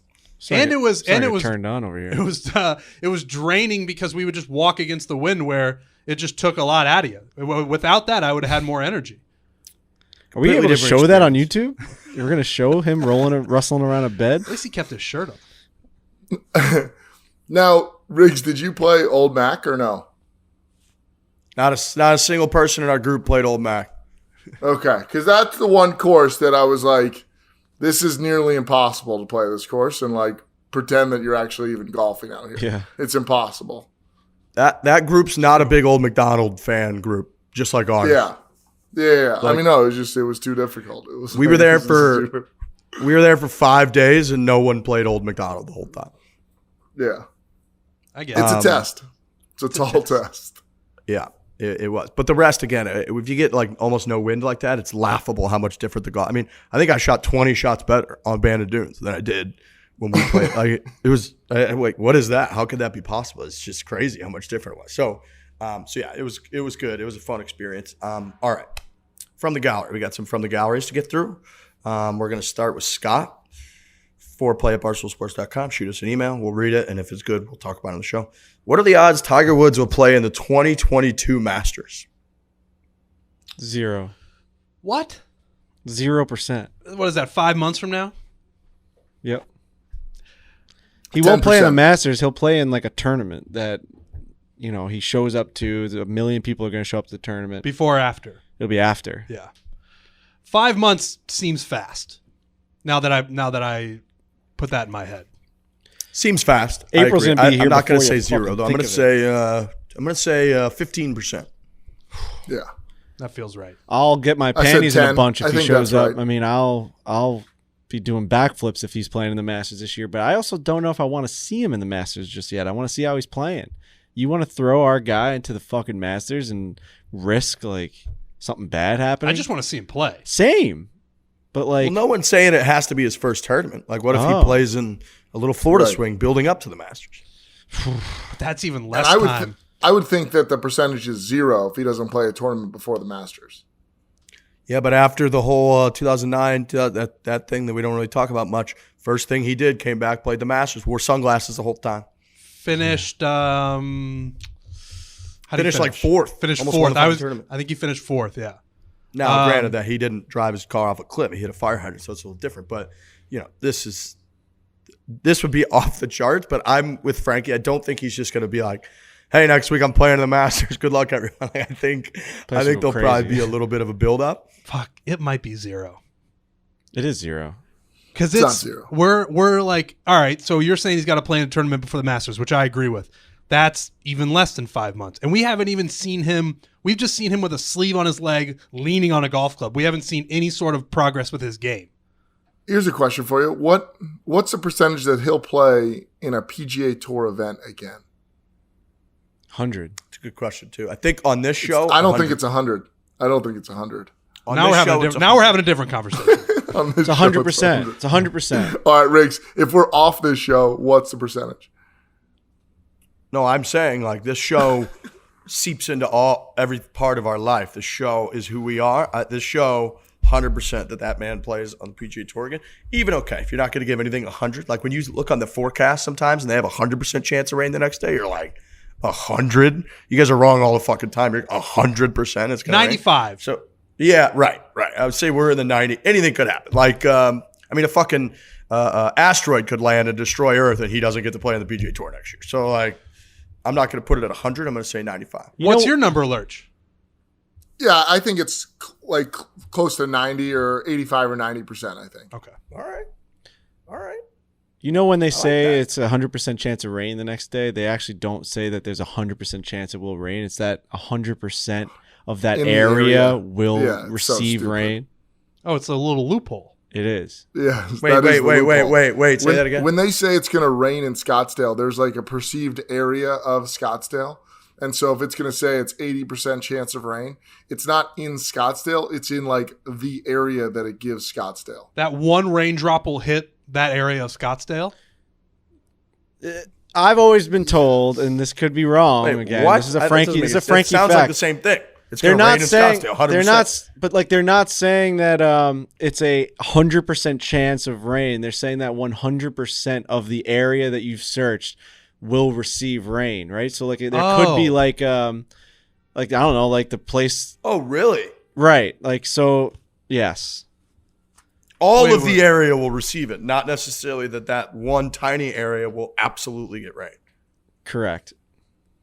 It's about area, not about chance. Can someone search this? I mean, fucking Jake Bass's dad's a meteorologist. I can't. I'm reading this. Marty Bass. This is something that would not.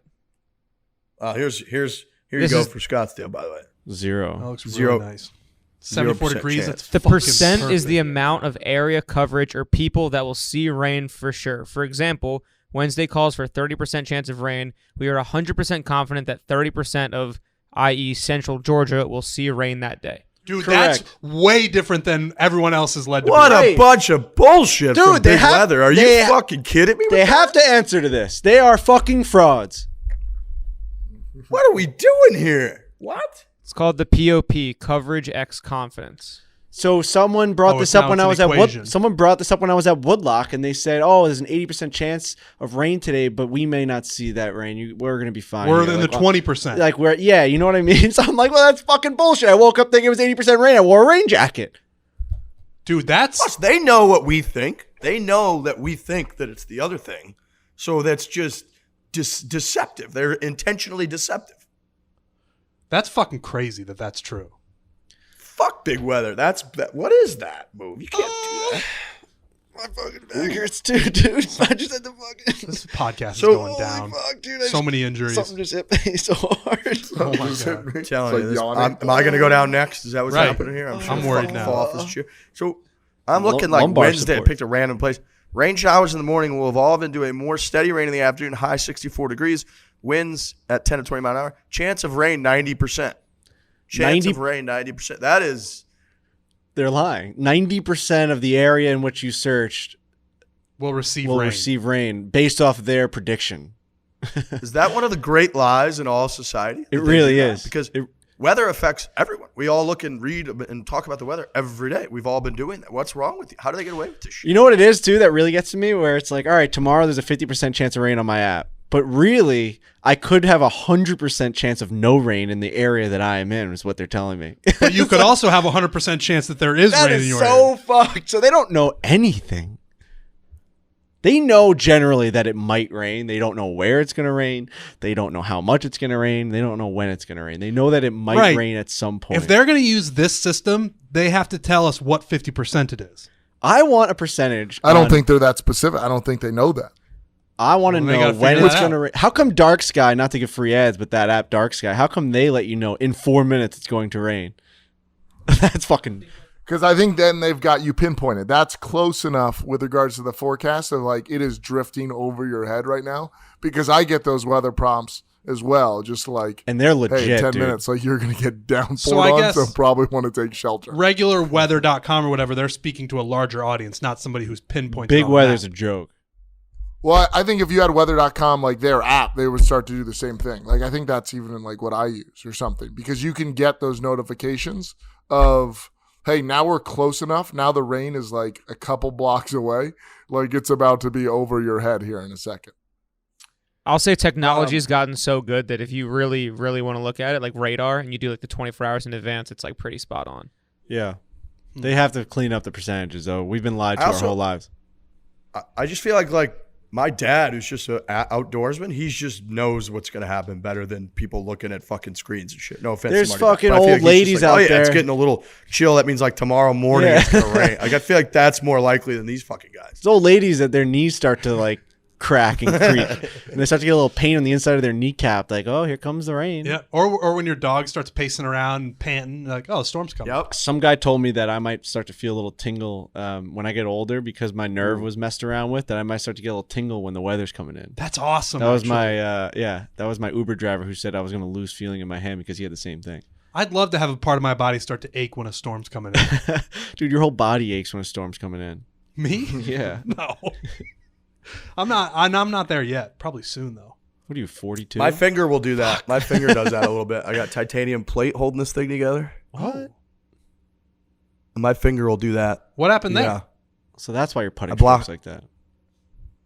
What the fuck did you say, That Frankie? was a little joke. I was going to say that's the Rigsy weather band. So we're getting weather out of your finger. You have a pretty much. So when titanium that starts finger? to shake a little bit, we know a storm's coming in. Wow, look at those dots around it too. I heroically blocked a shot playing junior hockey and shattered my finger. Wow. Fake finger. Mm-hmm. It's a big scar. I've That never is a noticed big that scar. Wow, Never it's getting noticed that really. before. What a good camera you've got. Dude, I can't bend it the other way. You know, I literally, that's like as far as I can go. It's like, it the other way. you know, you can get, I got like nothing, Oh and then my past God. here, I can't go past there. So you can Hold do. on your that. good hand, you can really bow out. Mine doesn't bow out like that. No, dude, that's nuts. crazy. That's nuts, dude. Yours goes backwards. What are you doing? I can't. Oh do yeah, that. mine Mine, doesn't like- do that. What? Dude? Mine goes straight up. Bro. It's What sick. do you have? Out? You guys what do you have have? no flexibility, huh? No. No flexibility in my finger. Our No. regular fingers are your titanium finger. That's how our lives Yeah, are. Your this other is my fingers- fucked up one. But I will say, on this one, you guys can like you can get real tight, right? Yeah. No. Yeah. No, you got crazy finger flexibility. See, that's like as far as you can knuckle them up. Like I almost can't punch Dude, because I can't like knuckle. Regardless, this thing no one can flare their finger out like that. up. I thought that was just standard procedure. You're like triple jointed or whatever they call those fucking weird. Whoa! What? Yeah, Yeah, dude, dude. that's something. You're like those weird kids in elementary school that would like bend their arms backwards, and you're like, you're just an alien, dude. Double yeah, you're joint cool. down. They put their arm down, they like run around the table. Like you have the devil inside you. You're not. That's not cool. Remember those that was kids? standard. yeah. I never knew that you guys ever like people just can't. Look at that. Oh man. Anyways, this puppy gets a little. You can tingle it a little bit when it gets like chilly. I wonder what the Starts to get a science is little- behind that. That's interesting. Just a change in pressure, right? I think so. I think that's what it is. Notion. We got to talk about Notion real quick. Notion is an all-in-one team collaboration software that combines note-taking, document sharing, wikis, project management, much more into one simple, easy-to-use tool. It's the one place where every team from engineering to sales can stick together seamlessly. 500 integrated apps, including Google and Slack. It's very difficult to keep track of stuff these days. You get messages coming in from all kinds of different stuff. You're trying to keep your whole work in order. You're trying to run a business or a sales team or something here, and you need something that helps, aggregates, puts everything in one spot in a good, clean way. Notion has a worldwide community of millions of users creating templates, tutorials, and new inspiration, so the product is getting better literally all the time. Hundreds of thousands of teams work worldwide. They're already saving time, getting more done, and delighting their employees with Notion.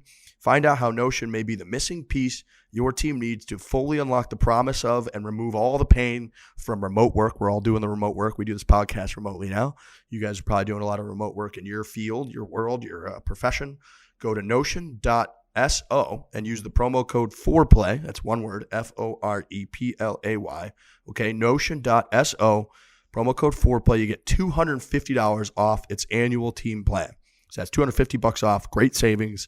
Great product, going to make you and your team much more efficient, better. Everyone's going to be happier, living happier professional lives. Go to notion.so, use promo code FOREPLAY to get $250 off annual team plan. Dylan DeChair just tweeted out a funny scorecard from the archives, #archives. He says, Taylor Pendreth is the owner of one of my favorite scorecards of all time. Look at this thing of beauty, terrific variety and balance. So this guy, Taylor Pendreth, and the back nine says, he goes, this is on the back nine, 10th hole, birdie, par, bogey, double bogey, par, eagle, birdie, bogey, eagle. All for a 1/37. He went from 1 under to +4 to +1, all within fucking 9 holes. Just an absolute roller coaster. When you look at the colors on here, it's like the rainbow. It's like Roy G. Biv. It's nuts.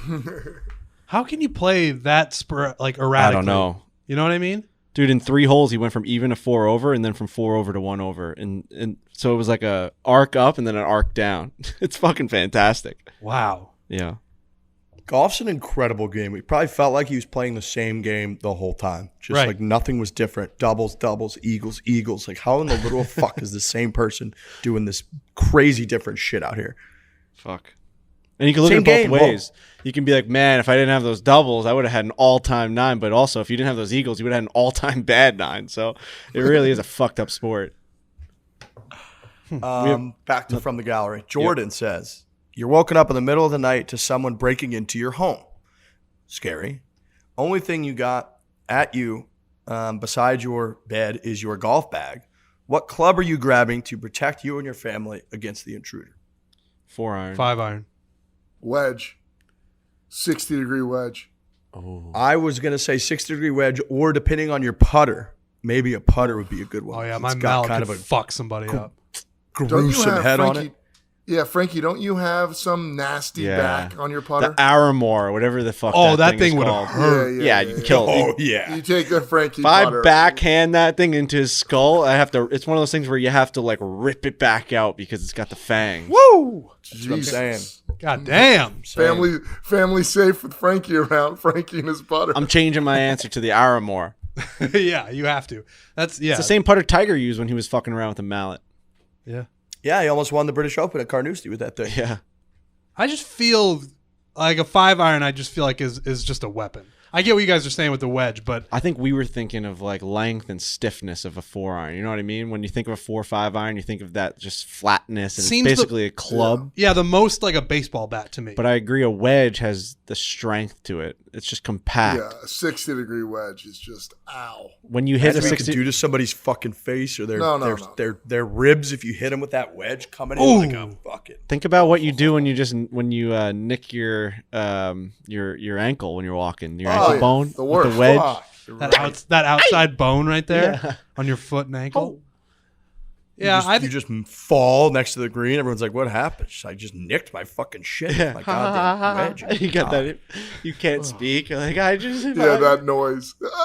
Yeah. I'm sticking with a 5-iron. I feel confident with it. I'm going to Aramore. I think I would that's the name take of it. you. If you brought a 5-iron to the party and I had a 60-degree wedge, you're going down. Why do you think? So in your mind, what's the difference between the 60-degree and the 5-iron? The 5-iron definitely has more reach.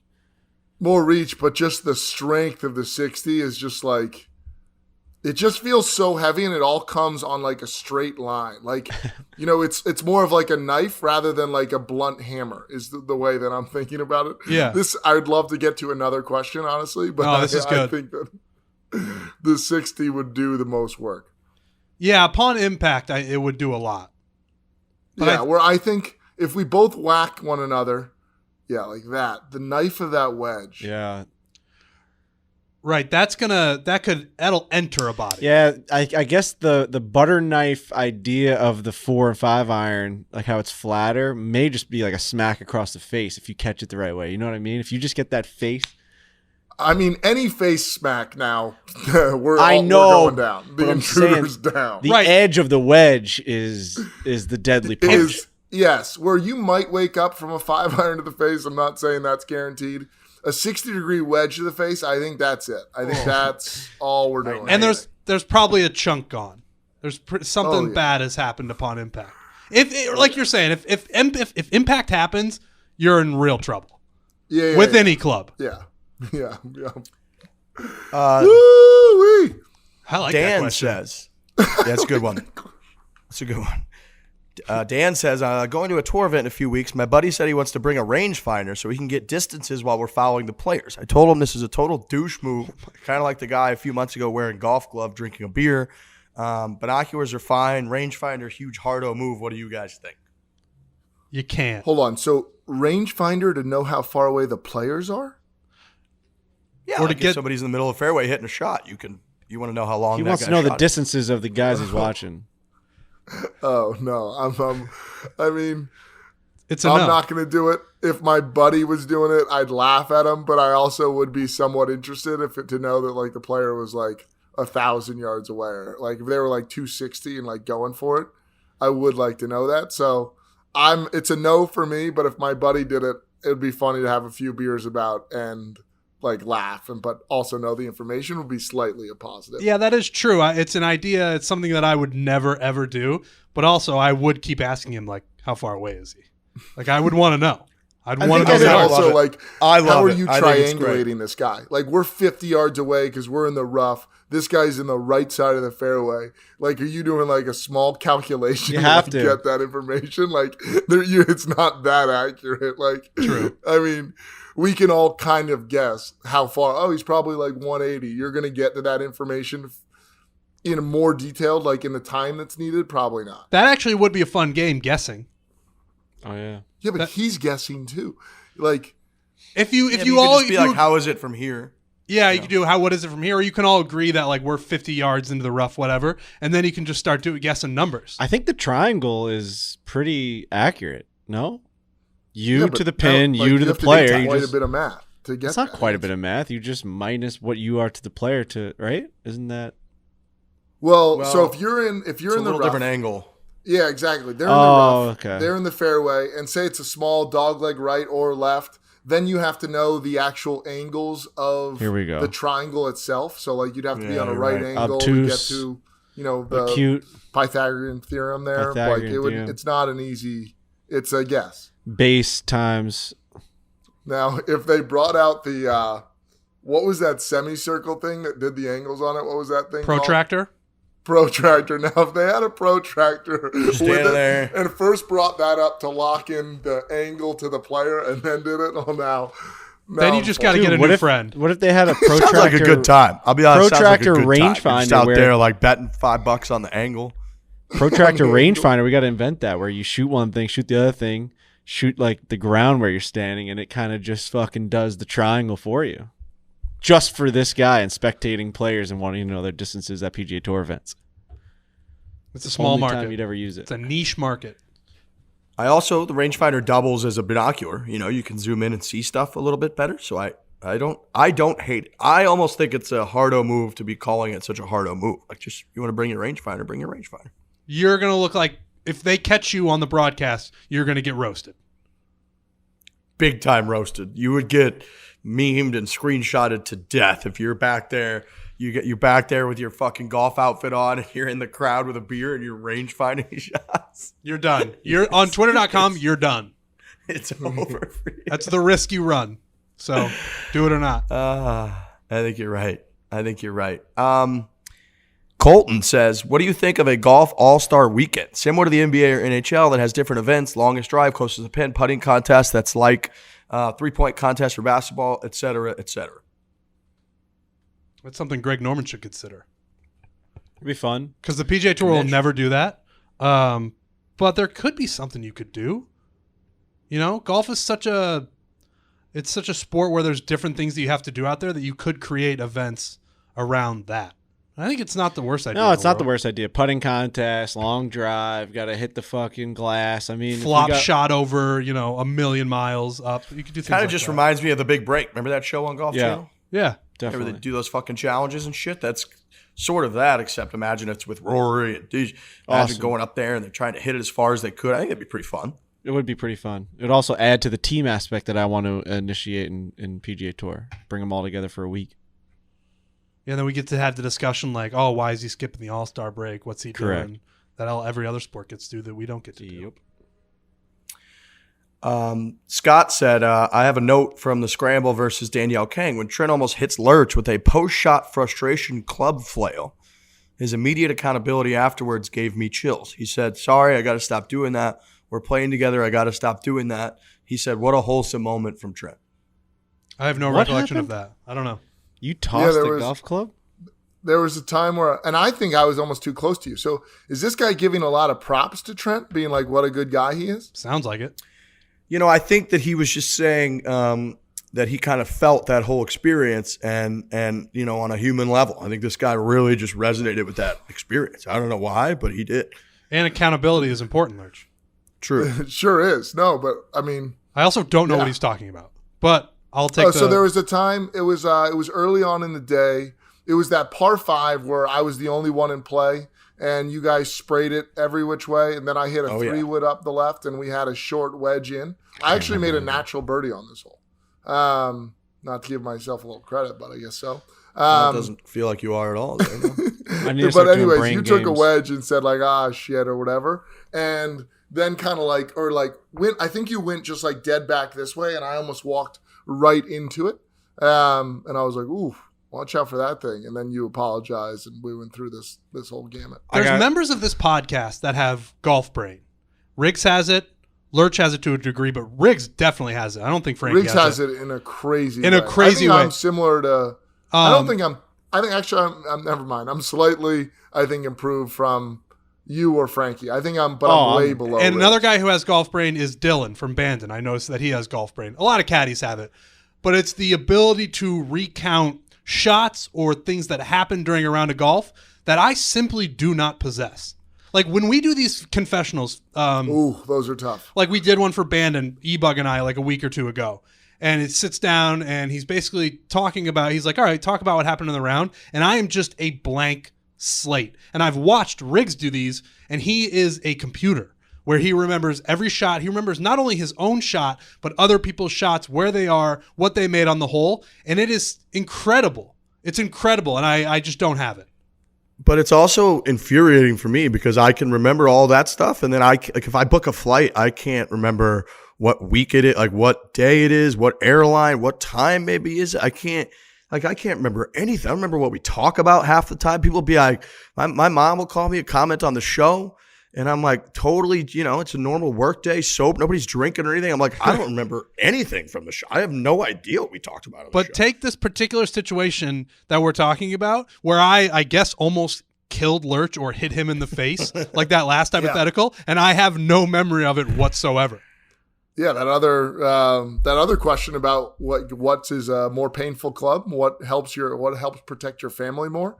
It was almost proven out because I almost took that 60-degree. You kind of just you hit a wedge and then you kind of just let your wrist kind of just break and come back. It just kind of swayed behind you. And that sway, because I was walking behind you, almost kind of lodged under my throat a little bit because it was just coming. It would have been, like a fish hook, if you will. If you say so. Anyways, you missed me. Everybody's happy and no issue. The golf brain thing is just really interesting to me. Every time I see somebody. I've got no brain, man.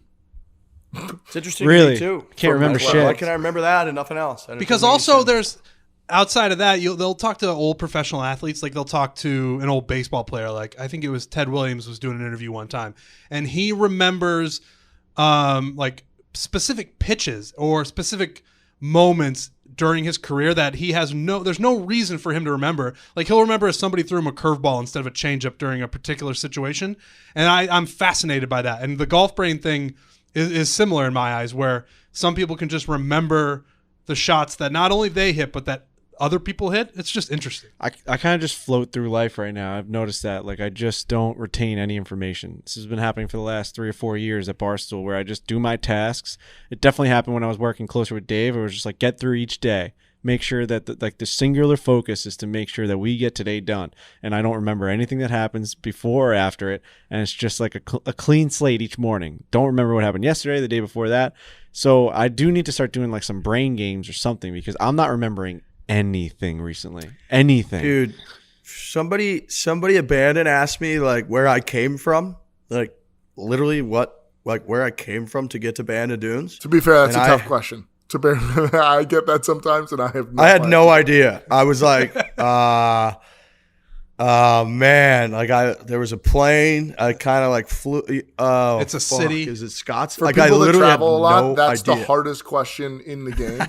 If you're like constantly traveling, someone's like, "Oh, where'd you come from? Where'd you stay last night?" It's like, no, I just like I was in the city of Austin, but I have no idea where I was, and I got here, and now I'm here. So let's talk about what we're gonna do now because they're like, did I see you were in New York? And I was like, no, dude, I've been out in New York for like a year and a half now at the pandemic. And they're like, no, weren't you just there like Monday? And I was like, oh fuck, I was there Monday. Like I can't. So how can you recall every shot Trent hits and I hit running around a course, but you don't know what city? It just doesn't make any sense. The brain doesn't make any sense. For our particular profession, you having golf brain is incredibly valuable for us. Thank you.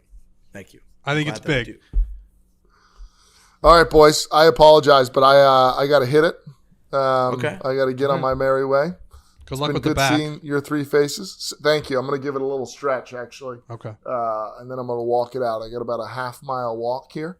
But, yeah, that sucks. A half-mile bad walk? back- What do you mean a half-mile walk? Well, I could either Uber or just, like, walk, and it's probably the same distance because there's, like, a little Perfect park behind the outside. You're going to hotel. love it. Go for a excited. nice little walk. See you, Let's Lurch. get dinner this week, Lurch. Will do. See you, boys. Hit it hard. Go get them. Hit it hard.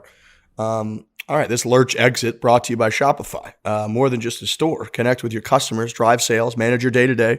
Shopify is great. They give entrepreneurs the resources once reserved for big business. So upstarts, startups, established businesses alike can sell everywhere. Synchronize online and in-person sales. Effortlessly stay informed. Scaling your business is a journey of endless possibility. Believe me, this podcast started out pretty much selling nothing. It was just myself, Trent, talked about golf once a week. We didn't really know anything about anything. We didn't know what we were doing. Started then kind of coming up with t-shirt ideas. Then we started talking equipment. We started coming up with golf courses. We started doing hoodies, Peter Malone, all kinds of different stuff. So we've built up to it. We're not stopping there because success is a million milestones on a forever evolving path. Look at that line right there. Woo! Wow. That was poetry. You want to hear that one again, boys? Yeah. Success is a million milestones on a forever evolving path. That's something that would be on Bill Parcells' wall in his office. That's fucking nice. Yeah. Reach customers online and across social networks with an ever-growing suite of channel integrations and apps, including Facebook, Instagram, TikTok, Pinterest, and much more. Synchronize your online and in-person sales. Gain insights as you grow with detailed reporting of conversion rates, profit margins, and beyond. More than a store, Shopify grows with you. So go to shopify.com/Fore. That's all lowercase, okay? All lowercase. You get a free 14-day trial and get full access to Shopify's entire suite of features.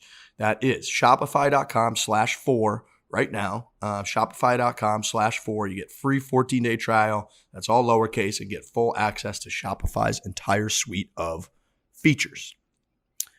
All right, we got a couple more from the galleries here. This guy, Miami Golf Bros. That was what the email said. Okay. A couple golf bros in Miami, I guess. I've been playing for about 4 years. I'm about 18 handicap. I usually play tees that are around 6,000 to 6,200 yards total, which is usually the white tees. I feel comfortable at this distance, but can't help but wonder if I should be playing a set back. My question is, at what point should someone move back to a further tee box? Thanks in advance. Love y'all stuff. I'm a big proponent of playing just pretty far up all the time. I think we've just accepted that a couple of years ago. Sure, there's some instances where if you're playing multiple rounds at a course, maybe it's a U.S. Open course or a really memorable spot, you might want to go back a little bit one day and test it a little bit, see how your game stacks up because you're going to see PGA Tour players there, whatever. For the most part, I mean, we played like 62, 63, 6,100 yards all week at Bandon, and everyone just had a fantastic time doing it. The whole point playing golf is to have fun. So I think we're big fans of just tee it forward all day. Yeah, totally. I think you can only find yourself in situations where you look like an asshole is when you play too far back. Like if you're in a group with older guys or guys who clearly are in golf to have fun, like you just stated, and you're leaving them at their tee box and you're making them wait for you so that you can go to a further back one. There's no bigger douchebag in golf than that. Where it's like, hold on, guys, let me go to the blues while you guys play the whites. Like, dude, just play the fucking whites. It's the same thing. You're not on the tour. And if you're on the tour, you wouldn't have to worry about this stuff. So, Yeah, I'm a big believer in just play the tees that all your buddies are playing, and also just play the ones that you're gonna have the most fun on. I agree. Simple as that. It is that simple. You are right. The only way to look like an asshole when related to tees is to play too far back. That's it. Correct. Yep. Everyone's like, can you believe this fucking guy? Right. It also gives the people that you're in a group with time to talk shit about you. There's only two situations that are similar, or one other situation that's similar. It's when you wait for the green to clear when you're like 310 yards out on the fairway, and you're like, I think I can draw this around the trees and get on. This is happening, boys. And then you just fucking duff it 3 inches. It's because I waited. Yeah. Cold top one, then you're the real jerk. You gotta fucking sorry, boy. I really thought I'd get there. Now it's like no, everyone's like, oh, that one, that's a good miss. You kind of blade one up there in the good. That's a good miss. You got away with it there. I'm always like, well, good thing we waited. I always give it right back to him. Yeah. You think Chapstick right, you think Chapstick's like chiropractors? Wait, what did you say? Do you think Chapstick, lip balm, is like the idea of chiropractors and chiropractic work? In the fact that explain, the more you use it, the more you need it, right? So the big gripe about chiropractic work is that, you go there and they start cracking your back, and then you feel the need to keep cracking your back, and you have to keep going back and paying. You know what I mean? That's like the big anti-chiropractors, like the Jack Max of the world. He always gives it to me whenever I say I'm going to a chiropractor. He says it's fake. I'm starting to think that with Chapstick and lip balm, where like the more I use it, the more I need it. I actually didn't know that about chiropractors, that was the stigma surrounding. There's a stigma. There's a strong stigma. There was a brand of chapstick that put you can't even see them, but glass shards in it, so it would cut your lips open. Here we go. See what I'm saying? As you put it on, it would cut your lips. So you would need to keep using chapstick. That is like the idea that it's more beneficial for, I'm just gonna say, big medicine. Right. That's all. Correct. That's what those are the two words I'm going to use. That it's more beneficial for them to not cure you as opposed to just keep you you need something that staves off whatever you have. I got in a deep rabbit hole talk about that a couple weekends ago. Where it's just it's true. It's very, very true. And you're saying that might be true with Chapstick. Yes. There are people that are pulling the strings that want us to have chapped lips. There are. It wouldn't make business sense for Chapstick to clear up all chapped lips immediately. That's right. Yeah. There's a reason why there's a whole bunch of them right by every checkout store, every checkout register in every single convenience store. There's just a bunch of Chapstick there. Also, I think Chapstick is a brand. Yeah, I think it's one of those. Where they own the word. It's called lip balm, but I think Chapstick owns the word Chapstick. That's fucking incredible. Yeah. That's how you really integrate. God, look, he's got. You're right, because this is Oars and Alps. This says lip balms. They must not be able to write Chapstick on there. Can't do. Chapstick's a brand. Isn't that mind blowing? That Chapstick is a brand. There's just some brands that can Kleenex. Do that. Yeah, that's another good one. Band-Aid. Band-Aid always blew my fucking mind. We've done this before. Yeah, Band-Aid one really threw me for a loop. I mean, imagine saying what are they called? Bandages? What are Band-Aids called? Bandages? Yeah. What brought up the Chapstick thing? Well, I've chapped lips, and I've been applying Chapstick like crazy this weekend, and it's like I'm never getting better. I just feel like hunter and gatherers didn't have to deal with this because they weren't putting lip balm on their lips. Their lips were just normal lips. I think once you start applying some sort of thing to your lips think that they need them constantly. Wouldn't there be I was gonna say using me of all people using so much hand sanitizer is that you would kill the bacteria that actively lives on your hands that fights it off. Right. And you always need hand sanitizer then. Yeah. Big hand sanitizer. Wouldn't there be more documentation from history of people with chapped lips all the time if we needed Chapstick throughout history? Yes. I'm not seeing in these scriptures and hieroglyphics written on walls. They're like, fuck, man, our lips are so dry. They're so dry. We need some.